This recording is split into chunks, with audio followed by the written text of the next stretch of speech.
I was worried about the job report. I was ready to say, take this job report and shove it. But great news. We had 244,000 jobs added in April. Even better, the private sector added 268,000 jobs. That is fantastic. I've been urging big businesses to start hiring for a while. My most recent column about this topic, I pointed out how we've got earnings at record levels. Companies have loads of cash. They've been using that cash to pay for mergers, to boost dividends, to have higher share buybacks, and even give big bonuses to their fat cat CEOs. Why not hire people? It does look like maybe they've taken the challenge and are starting to hire, and I think this is a great thing. What do you think, though? Should big businesses be hiring more workers? Surprisingly, Kevin Schmidt says no.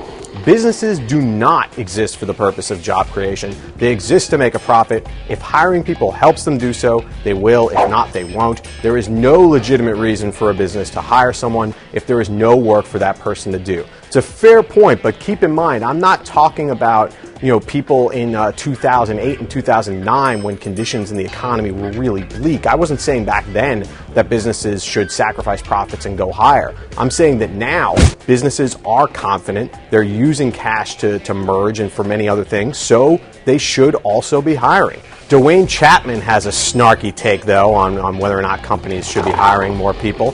If companies hire for the sake of hiring, what positions would they fill? Senior arm hair counter or executive in charge of Facebook entries?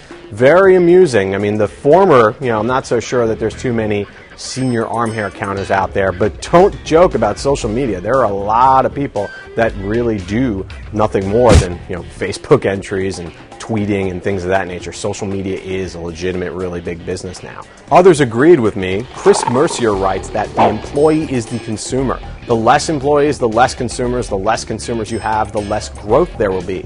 So in order for our country to grow and get past this recession, jobs are a must. Think for the long term. What's more friendly to shareholders than having a company that's growing, satisfying demand for their products? Because again, I'm pointing out that this is not 2008 and 2009.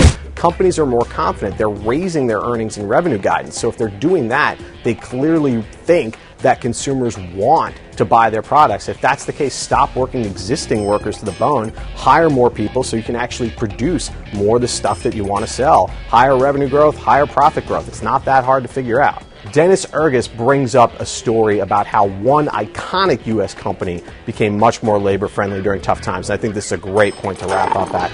One needs to look back at what Henry Ford did at the prodding of his wife during a labor union strike.